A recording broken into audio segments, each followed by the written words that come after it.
देश परदेश में आपका स्वागत है। सतीश झा। गुलाम नबी आज़ाद ने कांग्रेस छोड़ दी। अरसे से बातचीत हो रही थी कि शायद कांग्रेस छोड़ेंगे, लेकिन कल उन्होंने औपचारिक रूप से कांग्रेस से त्यागपत्र दे दिया। उनका त्यागपत्र कोई आसान त्यागपत्र नहीं था। आसान इसलिए नहीं था कि उन्होंने उसको सिर्फ एक लाइन के इस्तीफे को नहीं देखा, अपनी सारी भड़ास भी साथ में निकाली और जो कुछ बातें कही, कुछ अनर्गल लगी इतनी कि जयराम रमेश, जो कि कांग्रेस पार्टी के कम्युनिकेशंस के अध्यक्ष हैं, उनको कहना पड़ा कि जिस व्यक्ति को कांग्रेस सब कुछ दिया, सम्मान दिया, मंत्री पद दिया, मुख्यमंत्री बनाया, पार्टी के बड़े बड़े काम सौंपे, उस व्यक्ति को ये कहना कि उस पार्टी में उसकी अवमानना हुई है, ये बात समझ नहीं आती। लगता है कि जीएनए का डीएनए बदल गया है। जीएनए यानी गुलाम नबी आज़ाद और डीएनए आप समझते हैं, तो या मॉडिफाइड हो गया है, मोदीमय हो गया है। तो ये बात तो तय है कि भाजपा कोशिश कर रही है कि कांग्रेस को कैसे तोड़ा जाए। काफ़ी उसने कोशिश की है लोगों को निकालने की, धमकाने की, ईडी, सीबीआई। अब देख रहे हैं जैसे कि झारखंड में ईसी का भी इस्तेमाल उसी तरह हो रहा है जैसे कि ईडी और सीबीआई का। ईसी एक स्वास्थ्य संस्था है, लेकिन जिसका व्यवहार जो 8 साल में रहा है वो ऐसा कि सिर्फ वो भाजपा की चेरी है। और स्थिति अब ये है कि कांग्रेस में आप देख रहे हैं 8 साल में हो ये रहा है कि राहुल गांधी लोगों से इस तरह बात नहीं करते कि उनको लगे कि उनका सम्मान हो रहा है। लोगों को ये नहीं लगता कि राहुल गांधी की बात सुन रहे हैं। राहुल गांधी खुद सोचते हैं कि जो राजनीति वो समझते हैं, बाकी सभी लोग उससे अलग तरह सोचते हैं। बाकी सभी लोग पुरानी राजनीति का हिस्सा हैं जिसमें सब सत्ता के लिए हुआ करता था, और उनकी राजनीति में सिर्फ गरीब और उनकी बात जिनको उनका कोई नहीं है, उनके लड़ना चाहते हैं। ऐसा उनका अपना मानना है। उनकी जो छवि है बन गई है कि वो लोगों का दुख दर्द समझते हैं। वो कहीं किसी को दुख होता है तो पहुंच जाते हैं। वो उनकी छवि ऐसी बनी है कि वो भले ही बड़े प्रभावशाली वक्ता ना हो, लेकिन उनका हृदय सबसे राजनीति में लोगों से जुड़ा हुआ है, और उनमें जो तमाम अवगुण राजनीतिकों के हैं वो नहीं है। उनको अगर कोई लोग पप्पू कहते हैं, उसमें एक आशय ये भी है कि भाई बाकी लोग तो व्यावहारिक हैं और आप व्यावहारिक नहीं हैं। पप्पू का आशय होता है जो एक काफ़ी उसमें बचपन जैसी एक सादगी हो, उसे कह सकते हैं आप पप्पू। खैर, अब लोगों ने पप्पू का इस्तेमाल बंद कर दिया है। आप देखा होगा साल भर से पप्पू का जिक्र नहीं होता, वो एक दौर था उसका। अब राहुल गांधी जो है, सभी पार्टियों की आंख में राहुल गांधी है।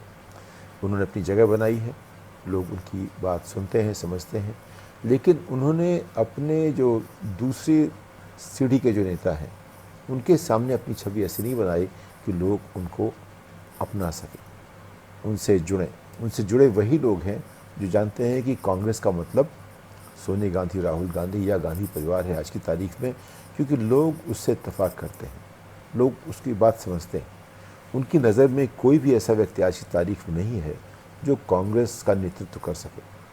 अगर सोनिया गांधी कहें कि यह आदमी नेता है तो वो नेता बन सकता है, लेकिन अपने आप में नेता बन के उभर के आने की जो ताकत है वो किसी में नहीं है। अशोक गहलोत अरसे से अब राहुल के बहुत करीब रहे हैं। राहुल गांधी ने उनको जगह दी, उनके साथ घूमे, उनको समझा। अब ये लगता है कि अशोक गहलोत को शायद कांग्रेस की अध्यक्षता मिल जाए।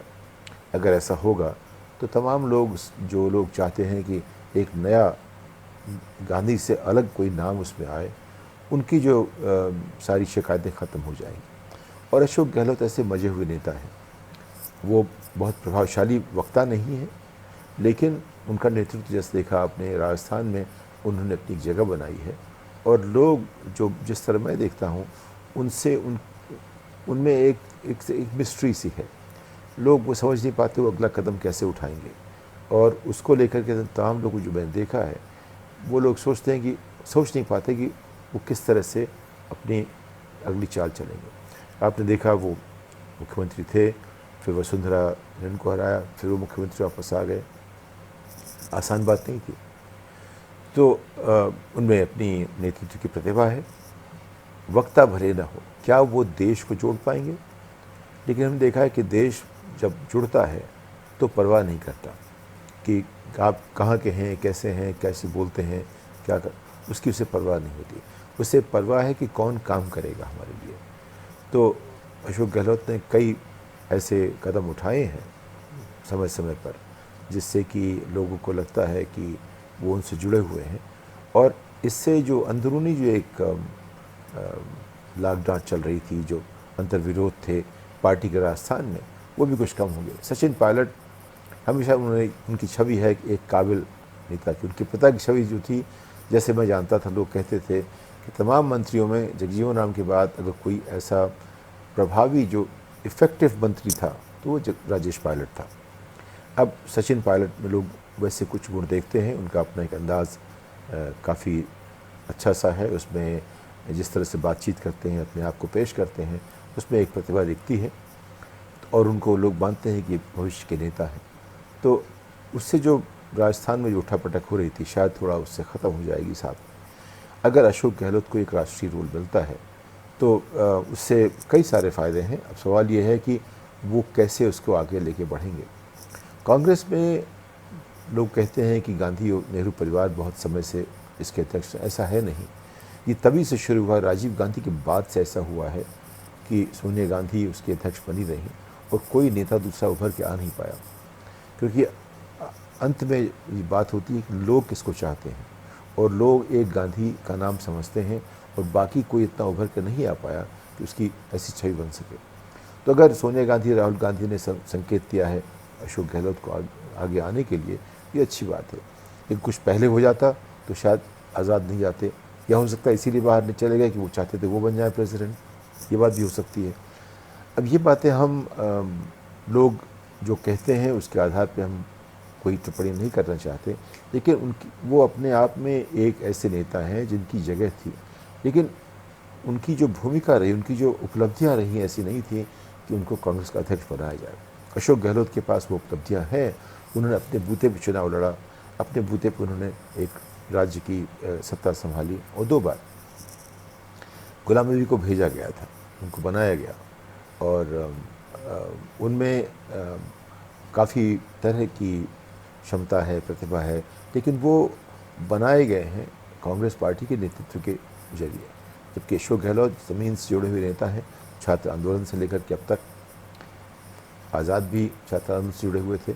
तो ये लोग मजबूत नेता तो हैं, लेकिन उनका जाना, और तो ये 23 लोगों की चिट्ठी जो लिखी गई थी कुछ एक साल पहले, और कपिल सिब्बल का चला जाना, मेरा मानना है कि इन लोगों को समर्थन करना चाहिए बाहर से, कांग्रेस का या किसी ऐसी राजनीति का जो हमारे संवैधानिक मूल्यों से जुड़ी हुई हो, और जहाँ ये अपने जो व्यक्तिगत जो अपने इंटरेस्ट हैं उनका भी एक तरह से मान लीजिए उसकी भरपाई कर पाएंगे। तो अभी जो कांग्रेस की जो स्थिति है वो ये है, मेरे हिसाब से ये है कि राहुल गांधी कभी भी लोगों को साथ लेके चल नहीं पा रहे हैं, उन लोगों के अलावा जो उनको दूर से जानते हैं। जो पास से जानते हैं वो सभी नाराज़ हैं, चाहे हेमंता विश्वास हो, चाहे ज्योतिरादित्य हो, चाहे वो जितेंद्र प्रसाद हो, चाहे सचिन पायलट, सभी लोग थोड़े से नाराज़ तो हैं, और ये सबको ऐसा एक अंदाज देते हैं जैसे उनकी कोई कदर नहीं करते। उनको पुरानी स्टाइल राजनीति पसंद आती नहीं है, वो नई स्टाइल बनाने की क्षमता उसमें दिखती नहीं है। उनकी छवि अपनी खुद की बन सकती है, लेकिन एक नई स्टाइल की राजनीति अगर कर सके वो, तो बात अलग हुई। उसमें लोगों को जोड़ नहीं पा रहे, और जो नेतृत्व में बहुत ज़रूरी है कि वो लोगों को साथ लेके चलें। तो जो कांग्रेस राहुल गांधी की होगी, उसमें वो लोग आएंगे जो उनका दिल समझते हैं। दिल समझने वाले लोग ज़्यादा नहीं होते। लोग समझते हैं आप जो छवि बना रहे हैं वो छवि कैसे बनाते हैं। जितना काम जयराम रमेश ने पिछले 1-2 महीने में किया है कांग्रेस की जिम्मे सुधारने के लिए, वो सब जो है, ये कुछ एक लोग जो निकल रहे हैं, उनके निकलने से उसका प्रभाव कुछ कम हो जाएगा। हम चाहते थे कि हम यानी कि तमाम लोग जो सोचते हैं सेकुलरिज्म के हिसाब से, संविधान के हिसाब से, जो सिर्फ हिंदुत्व की बात नहीं करते, जो सिर्फ वामपंथी नहीं है, जो दक्षिणपंथी नहीं है, वो ये पंथी नहीं, वो पंथी नहीं, सिर्फ संविधान के संदर्भ में एक जो ऐसा समाज जिसमें हर व्यक्ति का सम्मान हो सके, जिसमें गरीब जो है उसकी भी अपनी प्रतिष्ठा नागरिक के नाम पे, उसका कोई जैसे कि अब तक की सरकारों में होता आ रहा है कि वोट देने के समय आप माई बाप हैं, वोट देते ही उनकी वो एक नंबर बन जाते हैं। जिस तरह से आपने देखा कोविड में लाखों लोगों को चलना पड़ा, उनकी कोई फिक्र नहीं की गई। जिस तरह से डिमोनेटाइजेशन में लोगों की मृत्यु हुई इसलिए कि कैश नहीं था। ये सरकार एकदम जनता विरोधी है। इसमें किसी भी गरीब आदमी के मन के लिए जरा भी इसकी जगह नहीं है। उसका दिल पसीजता नहीं उनके लिए। राहुल गांधी का दिल पसीजता है गरीब के लिए, और वो पार्टी से अलग उनकी राजनीति है। वो क्या पार्टी का आदमी बन पाएंगे? नहीं बन पाएंगे। उनके साथ क्या पार्टी बड़ी हो पाएगी? लेकिन अगर नया नेता चुना जाता है तो उससे एक सारे सवाल कुछ गौण हो जाएंगे। तो मेरा मानना है कि कांग्रेस में जो अभी जो स्थिति है उसमें वो तभी बदलाव आएगा जब कांग्रेस के बाहर का नेता होगा। मेरा मानना ये भी है कि वो तभी होगा जब ये लोग उसको बुला के रखें। वो अपने आप कोई नहीं आ सकता।